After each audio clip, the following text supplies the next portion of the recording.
E aí, eu acho que a tela continua compartilhada, né?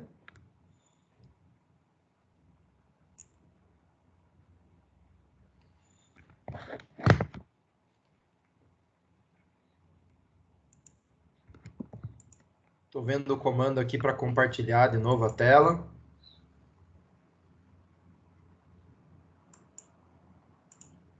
Aqui está dizendo para mim que está compartilhado. Então, vocês estão olhando para a tela ou para minha cara? Alguém poderia me confirmar?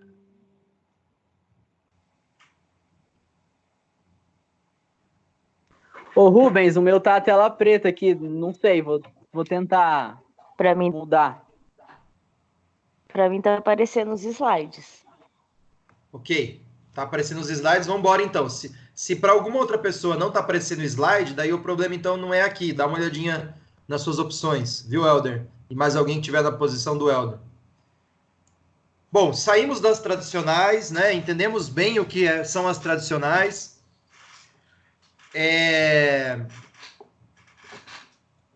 Começam então as críticas, né?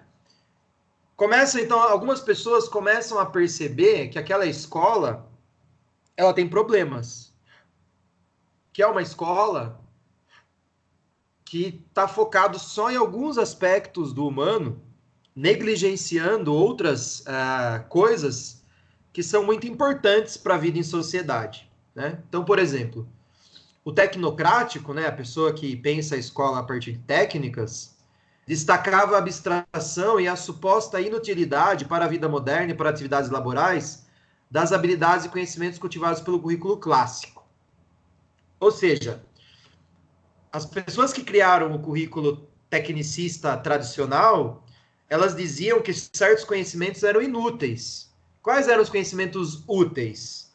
Somente aqueles que servem para a vida do trabalho, né? Então, essa era a inutilidade dos conhecimentos do currículo renascentista, né? O currículo clássico aqui que ele está dizendo é o currículo renascentista, né?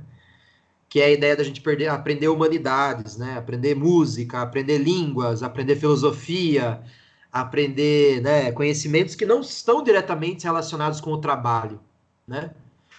Ou seja, o currículo clássico só sobreviveu quando a educação era para poucas pessoas. Eu estou retomando aqui, né, o pensamento das teorias tradicionais. Quando veio a necessidade numa sociedade industrial, esse currículo clássico morreu, sendo substituído por teorias bem elaboradas de um tecnicismo educacional. Ou seja, vamos estudar aquilo que importa para a fábrica.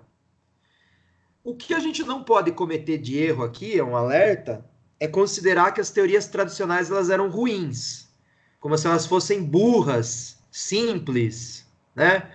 Não, porque dá a impressão tradicional, quando você contrapõe com um crítico, que o tradicional é algo ruim. A questão se é bom ou se é ruim depende do ponto de vista, né? Então, eram teorias complexas, bem elaboradas e bem profundas. A questão é, ela me beneficia? A quem ela beneficia? Essa é a questão, né? Então, assim, do ponto de vista crítico, aquela escola, por melhor que fosse, ela não beneficiava todo mundo, né? Então, havia uma escola que preparava a elite, preparava os supervisores, os organizadores, os pensadores, e havia uma sociedade que formava a massa, a mão de obra. Acho que tem o microfone aberto aí, eu estou me ouvindo. Formava o povão, formava o trabalhador básico, né? Mas a gente não pode achar que as teorias tradicionais elas eram ruins, elas não eram ruins, tá? Elas não eram pobres, elas só eram voltadas para um tipo de sociedade que, para os críticos, não atendia todo mundo, né? Bom, e o que muda no mundo, então? Principalmente a partir dos anos 60, surgiram grandes agitações, transformações, movimentos sociais, protestos estudantis, movimentos de contracultura, revolução cultural, livros, ensaios e teorizações que colocavam em xeque o pensamento e a estrutura educacional tradicional. E não dá para a gente dizer exatamente aonde, porque foi pelo mundo inteiro, assim, o mundo inteiro aconteceram coisas. No Brasil aconteceram coisas. né? Sempre explodindo movimentos que queriam transformações na sociedade, e esses movimentos, eles tinham a sua repercussão no campo escolar, uma vez que a escola era o local de reprodução desses valores hegemônicos e dominantes, né, e conservadores, tá? Então, para citar alguns exemplos, né, o movimento hippie, por exemplo, o movimento dos Panteras Negras, né, o movimento das mulheres, né, o movimento feminista. Então, uma série de coisas que criticavam a organização social. Vejam que esses movimentos que acontecem por toda a sociedade, eles acabaram influenciando também o pensamento de vários filósofos, educadores, sociólogos, que perceberam que a escola, ela fazia parte desse contexto desigual, opressor, né, injusto, que muitas vezes ela era um dos vetores de força que compunham com uma certa violência social, né? Então havia uma composição social extremamente violenta que marginalizava populações inteiras baseado na sua classe social ou em algumas características da sua cultura, que a escola fazia parte, né? A escola também era esse local de perpetuação de um pensamento marginalizador, né? Um pensamento preconceituoso, um pensamento excludente, um pensamento hegemônico, dominante, etc., né? Então, como resultado dessa manifestação social, as críticas na educação também começaram a acontecer, né, para evidenciar esse arranjo que a escola fazia parte, né?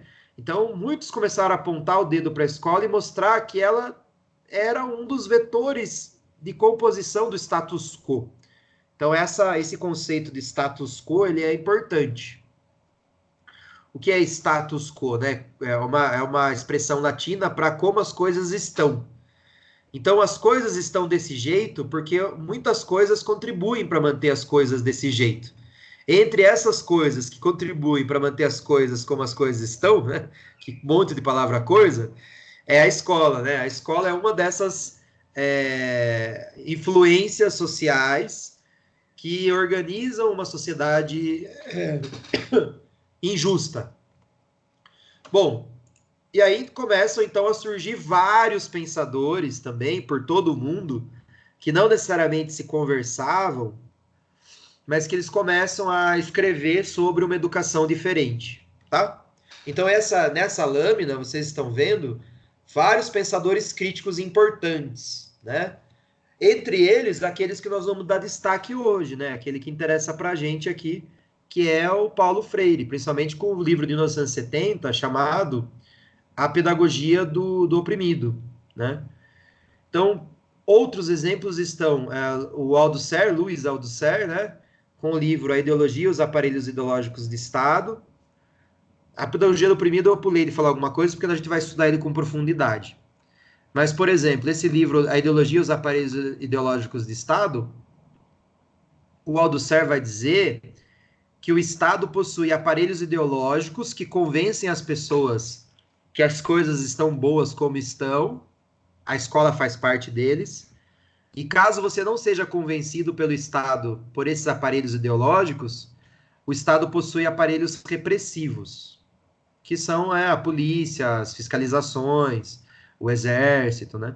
Então, o Estado ele tem algumas instituições que te convencem que a sociedade é melhor organizada da maneira como ela está, o status quo, e caso essas instituições ideológicas fracassem, então vem aquelas instituições que vão botar o povo no eixo, né? Que vai, mediante violência, mediante agressão, disciplinar a população dentro dos ideais que o Estado promove, tá? E aí também tem outros dois sociólogos franceses, tanto o Althusser quanto os dois próximos, né, Bourdieu e o Passeron, eles são franceses. Olha a importância do brasileiro Paulo Freire, né? Ele vem primeiro na lista, né? Ele desses todos aqui, Paulo Freire, sem dúvida alguma, é o que teve maior difusão, maior aceitação, né? As ideias deles influenciaram mais pessoas, mais que Althusser, mais que Bourdieu, para ver o nível da importância do Paulo Freire, né? Então, o que Bourdieu e Passeron dizia é que a escola reproduz o modelo social vigente. Então, a escola ensina como sobreviver nessa sociedade que é exclusiva. Não, e mais do que ensinar a sobreviver, ela convence os seus alunos que essa é a melhor forma de organização social, logo, a escola reproduz a organização social, né? Então, a escola não é um local de reflexão, nem de criação, nem de modificação da sociedade. A escola é um local de reprodução do modelo social, tá? Nessa mesma linha vão os ingleses Bernstein e Michael Young, eles vão nessa mesma, e também os americanos Bowles e Gintz, Pinar e Michael Apple, tá? Nós não vamos estudar nem os franceses, nem os ingleses e nem os americanos, né, os norte-americanos, estadunidenses, porque a chance disso aqui cair em currículo é muito zero, né? Eu diria que é zero. Já houve influência maior deles, mas hoje a influência é muito pequena. O que contraria, né? É curioso, né? O quanto os pessoal da extrema direita aí tem medo de comunista, né? Achando que eles dominam as universidades e tal. Bom, esses caras nem muito pouco são estudados, tá?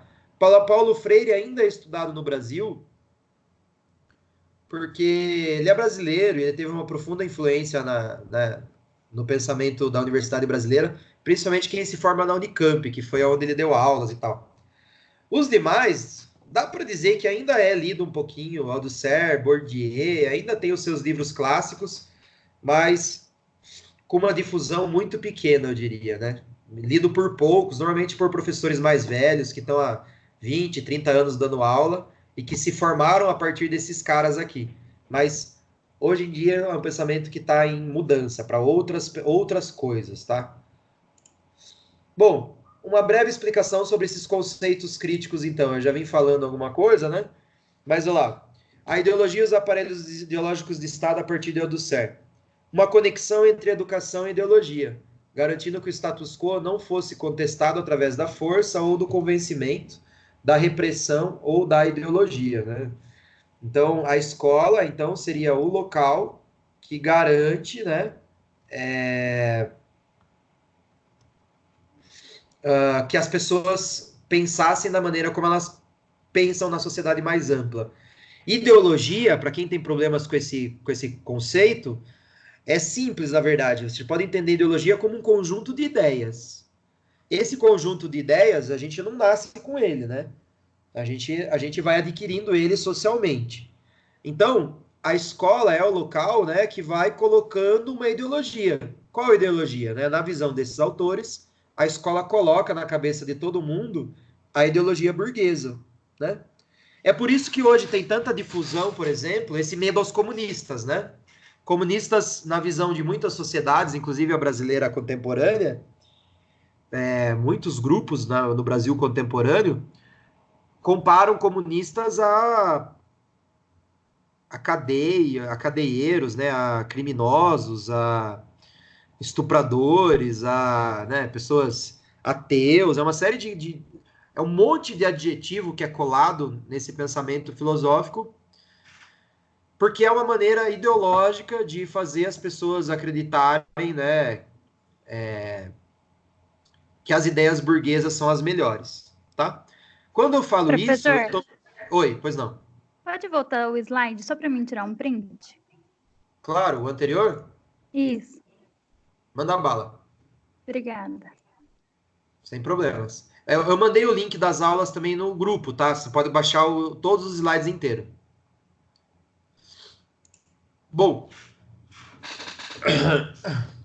é importante eu deixar claro para vocês, pessoas, que eu estou explicando o autor, tá? Eu nunca li, não sou marxista, não leio teorias críticas, não domino, né? Eu sei os livros, tá? Então eu estou explicando para vocês o que o livro do Tomás Tadeu explica. Mas, por exemplo, eu nunca fui ler Marx, por exemplo, né? E até Paulo Freire, eu fui ler Paulo Freire só esses 2 livros para o curso, né? Eu nunca estudei Paulo Freire sistematicamente, tá bom? Espero que vocês saibam separar. Isso não significa que eu sou neoliberal contra os comunistas, tá? Eu também acho, também não significa isso, né? Como eu falei, a minha formação está entre os pós-críticos e se a gente quiser discutir política a qualquer hora, a gente vai no bar, toma uma cerveja e fala sobre política, né? Mas que fique claro que eu não estou aqui repercutindo a minha opinião, né? Nas minhas aulas eu costumo colocar bastante a minha opinião. Nesse momento, eu estou tentando discutir o autor com vocês. A minha opinião não interessa muito aqui nesse. Como é um curso preparatório para concurso, o foco não está na minha opinião, né? Bom, então quais seriam os aparelhos ideológicos nessa visão? Seria a religião, a mídia, a escola, por isso que está em letra maiúscula, e a família, tá? Então a igreja, a televisão, a escola e os nossos parentes são os principais mecanismos de colocar na nossa cabeça as ideias capitalistas, né? Por isso que todos nós acreditamos em competição, em individualismo, em propriedade privada, por isso que a gente acredita em meritocracia, né? Porque a gente passou a vida inteira estudando e aprendendo desse jeito, né? Bom, e a ideia de reprodução é a ideia de que há uma correspondência entre a escola e a produção, né? Enfatiza a aprendizagem através das vivências das relações sociais da escola, espelhando no seu funcionamento as relações sociais do local de trabalho, né? O famoso currículo oculto. Talvez caia na prova a ideia de currículo oculto. O que é o currículo oculto aqui? É aquilo que não está sendo ensinado explicitamente, mas que está sendo ensinado implicitamente, né? Aquilo que está entrando no inconsciente de uma maneira não falada, não explicitada. Por exemplo, numa aula de geografia, o professor fala, os alunos ficam quietos aprendendo. Qual é o conteúdo da aula? Relevo do Brasil. Bom, os alunos estão aprendendo o relevo do Brasil, mas será que eles estão aprendendo só isso? Qual é o currículo oculto dessa aula de geografia? O currículo oculto é o seguinte: quando eles ficam quietos para o professor falar, eles estão aprendendo hierarquia, eles estão aprendendo disciplina. Isso não está explicitado, isso não está na cartilha, mas é um currículo oculto. Então, um exemplo que eu gosto de dar, toda vez que eu estou dando aula, é claro que eu dou aula no ensino superior, os alunos já chegam mais disciplinados, mas nem sempre, né? Às vezes você pega umas turmas assim que são bem difícil de trabalhar, são um pessoalzinho bem chatinho, né? E eu tenho uma técnica para fazer eles ficarem quietos, assim. Toda vez que eles estão falando muito, eu falo, anota aí o que eu vou falar agora, eu vou passar um conceito importante. O que todo mundo faz? Todo mundo fica quieto, pega o caderno e escreve, né? Por quê? Porque eles foram disciplinados a fazer isso. Isso aí, olha o conhecimento oculto por trás da escola. Foi eu que ensinei isso para eles? Não, foi a escola através do seu currículo oculto, né? Ensinando para eles como que eles devem se comportar. E trazendo para a educação física, que exemplo que eu poderia dar? Bom, quando eu dou uma aula de educação física e o conteúdo é futebol, mas eu levo para a quadra só os meninos e as meninas eu deixo de lado fazendo qualquer outra coisa, o conteúdo explícito é o futebol. Se me perguntarem, eu estou dando uma aula de futebol. Mas qual é o currículo oculto aí? O currículo oculto é que eu estou ensinando que as crianças, meninos, crianças homens, são mais importantes que as meninas. Que o espaço da quadra é dos meninos, que eles mandam. As meninas obedecem, né? Então eu também estou ensinando coisas, né? Esse é o chamado currículo oculto, né? Já falei sobre a reprodução, né? Então a escola reproduz a dinâmica social, né? Através de imposição e ocultação. O que ela faz é tornar natural o mecanismo de exclusão. O que é a imposição e a ocultação? A imposição, vamos pegar o exemplo da quadra. Eu imponho aos meninos, às meninas, a exclusão da aula. Mas, ao mesmo tempo, eu oculto isso, porque eu vou arrumar alguma desculpa. Não, elas não vão ficar sem jogar porque elas são mulheres. Elas vão ficar sem jogar porque elas são inferiores, porque elas jogam pior. Então, quem joga melhor fica na quadra. Pronto, eu estou ocultando um mecanismo de exclusão. Qual o mecanismo de exclusão? Eu estou ocultando a exclusão de mulheres da prática, né? Justificando a partir da qualidade, da capacidade da prática, né? Enfim, olha só como que a escola vai ensinando coisas, né? Então, por exemplo, quando eu excluo das aulas de educação física a capoeira, eu excluo o maracatu, eu estou excluindo a cultura negra. E aí, primeiro eu imponho outro conteúdo, eu imponho futebol, basquete, vôlei, handball, e daí eu oculto essa exclusão, né? Porque eu vou justificar que a capoeira não está na escola por outros motivos, que não porque ela é cultura negra. Qual o resultado? Eu torno natural o mecanismo de exclusão. Então, por exemplo, a capoeira não tem nos jogos escolares, então eu não vou ensinar capoeira. Justifiquei a minha imposição, excluindo uma parcela da cultura na escola, né? E, normalmente, eu vou reproduzir o quê? Eu vou reproduzir o conhecimento que é hegemônico. Hegemonia é um conceito de Gramsci para dizer aquilo que domina.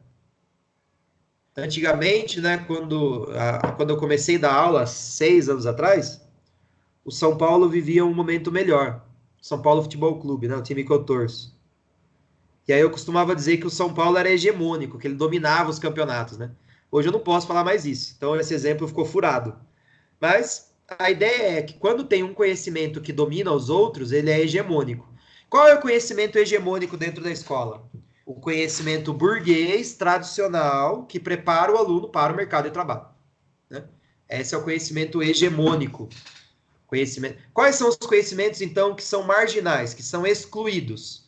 Todo aquele conhecimento que não reflete uma cultura branca, ocidental, cristã, né, heteronormativa, que reflete uma cultura capitalista, por exemplo, né?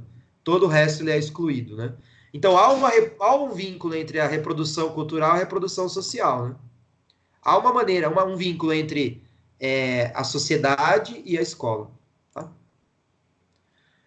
E aí, o que esses caras propõem? O que os autores críticos propõem? Eles propõem o currículo como uma política cultural. Então, a escola ela deveria ser o local de superação das injustiças e das desigualdades sociais. A escola ela é local de mudança, ela é o local de transformação, ela é local de abertura para outras possibilidades de vida, ela é local de começo de criação de uma nova sociedade.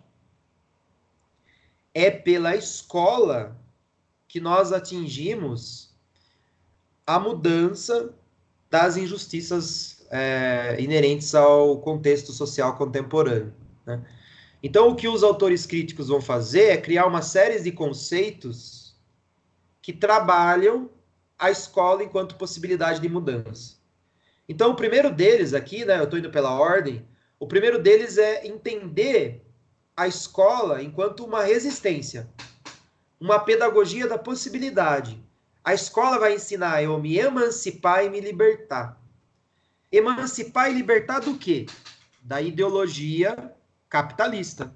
Porque nós não vimos que a escola burguesa ensina a ideologia do capital? Ensina você a se preocupar com trabalho, com lucro, com acúmulo, com consumo, com competição, criando uma subjetividade, né, de uma pessoa extremamente individualista, competitiva e capitalista. Então a escola pode ser o local de resistir a esse mundo, promovendo uma emancipação. O que é você emancipar? Igual quando você é menor de idade e você se emancipa, porque você casou, ou porque o seu pai assinou um documento. Quando você se emancipa, você não se liberta do poder dos seus pais? Então, nesse caso aqui, emancipação é uma libertação da ideologia capitalista, gerando alunos mais críticos. Críticos a quê? Críticos ao sistema injusto da sociedade capitalista, né? Então, a escola, né, e consequentemente o currículo, eles funcionam como uma esfera pública democrática. Esfera no sentido de bola mesmo, né? Um espaço que é público e que é de todos, onde todos contribuem para uma mudança da sociedade, né? Para atingir esse local, né, essa escola democrática, os professores funcionam como intelectuais transformadores, né? Intelectuais orgânicos. Intelectuais, por que no sentido de orgânico? Então, intelectuais de dentro, né? De dentro da escola, de dentro da sociedade. Então, não é fazendo uma revolução armada, não é criando uma nova comunidade, não é gerando um Estado comunista, como na Revolução, né, da União Soviética, não é nada disso. É de dentro da sociedade capitalista a formar pessoas que são livres da ideologia capitalista, né? E uma vez livres da ideologia capitalista, elas são capazes de criticar. Quando você dá espaço para a democracia, para que todos se transformem, através de um professor, né, orgânico, o que você está fazendo no próximo item aqui é você dar voz para professores e alunos da escola.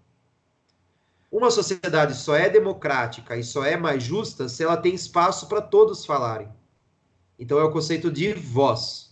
Na sociedade contemporânea atual, será que as escolas dão voz para os alunos? Será que elas dão voz para os professores? Né? Até onde o professor pode opinar? Até onde o professor pode mudar alguma coisa? Até onde um aluno tem espaço de questionar, de pensar outras coisas? Ou será que a escola já está tudo rígida, né? As normas, os modos de funcionamento já estão bem rígidos, né?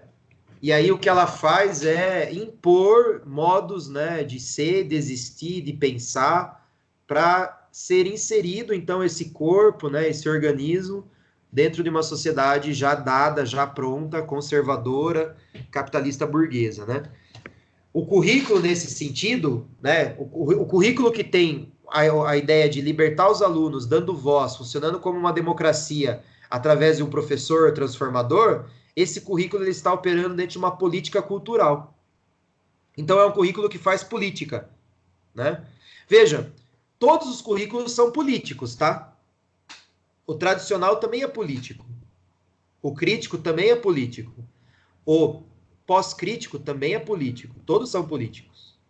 Porque política aqui é na ideia de você viver juntos, né? Vem de polis, vem daquelas cidades gregas, né? Como assim a cidade grega, né? As polis gregas, chamava-se polis, elas tinham um modo de funcionamento que eram diferentes entre elas, né? Então, Esparta era diferente de Creta. Atenas, especificamente, ela era uma cidade grega que ela era uma democracia. Demo é todos, cracia é governo. Então, ela era governo de todos. Não eram bem todos, tá bom? Assim, as mulheres não tinham espaço, as crianças não tinham espaço, os escravos não tinham espaço, mas ainda assim ela era mais plural do que, né, uma sociedade tirânica, né, que tem lá um rei que manda em tudo. Essa democracia grega, ela, como eram várias pessoas que tomavam as decisões, eles costumavam discutir sempre, né, estar sempre discutindo os rumos da polis, os rumos da cidade, as decisões que iriam encaminhar as ações para as transformações dentro da cidade. Esse ato de discutir a polis fica então conhecido como política, fazer política. Então, nenhuma escola ela é livre da política. A questão é qual política eu estou fazendo. Se eu faço uma política tradicional, significa que eu estou preparando todo mundo para conservar uma estrutura social.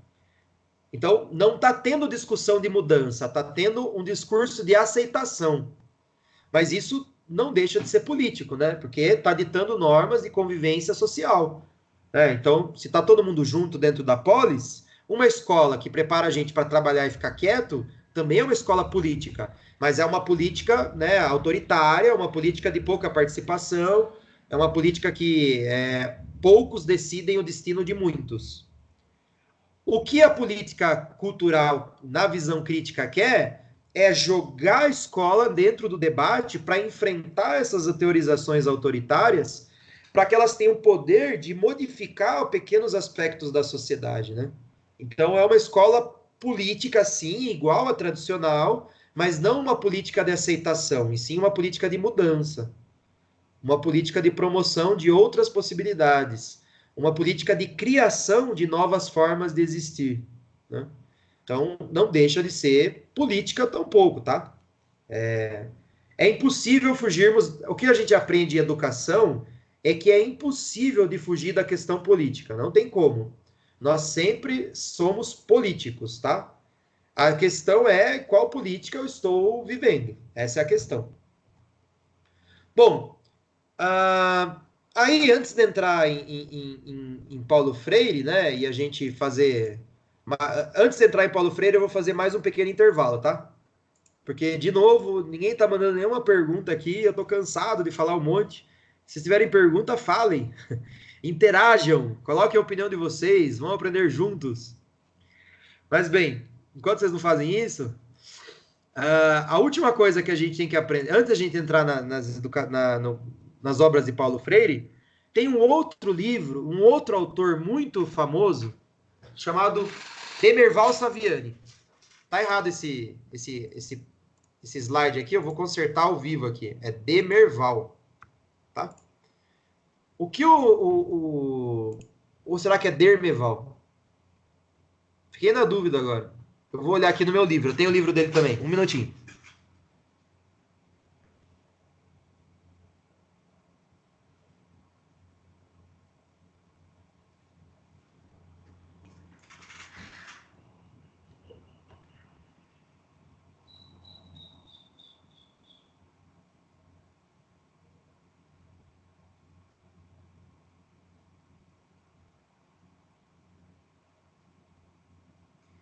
Corrigindo aqui, é Dermeval.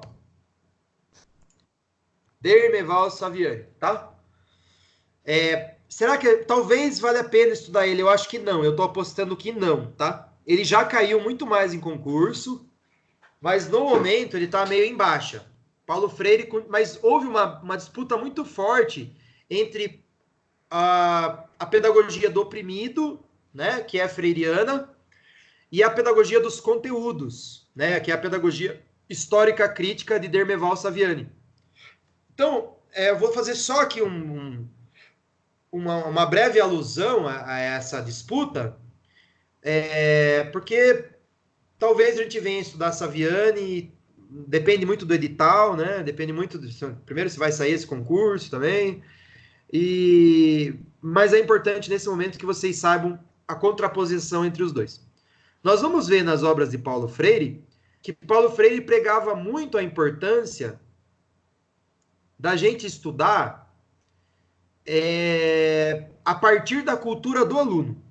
Então, todo conhecimento tinha que partir da cultura do aluno. O Saviani, é isso que ia promover um mundo melhor. O Saviani, por sua vez, ele dizia que a escola tem que oferecer aos alunos os conteúdos científicos. Por isso que é pedagogia dos conteúdos. Então, na pedagogia savianista, a escola oferece às crianças o conhecimento científico, porque senão elas nunca vão ter condições de disputar espaço social com os alunos das elites, né, das classes sociais mais altas. Então, Paulo Freire nunca disputou isso daí, ele pessoalmente, né? Mas os seguidores de Paulo Freire e os seguidores de Saviani tinham essa disputa entre qual era a visão crítica mais importante, digamos assim, né? Mas ambas elas são visões críticas, tá? E Paulo Freire é o maior autor crítico brasileiro, mas ali muito perto dele, em segundo lugar, vem então o Dermeval Saviani, que talvez a gente venha estudar. Ainda hoje, no final, depois que eu falar das obras de Paulo Freire, eu volto nesse slide para a gente entender um pouquinho melhor a briga entre os dois e o próprio Saviani, ok?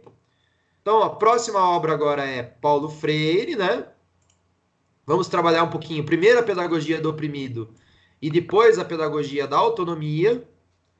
São livros que, infelizmente, eu não tenho versão autografada, porque quando eu comecei a estudar essas coisas, Paulo Freire já tinha morrido, né? Infelizmente, tá? Vou dar uma pausa, então, pessoal, de alguns minutos. No meu relógio aqui, são 15h45. Às 15h55 eu volto, então, ok? Às 15h55, 10 minutinhos eu volto, para a gente começar a falar da pedagogia do oprimido. Combinado? Até daqui a pouco.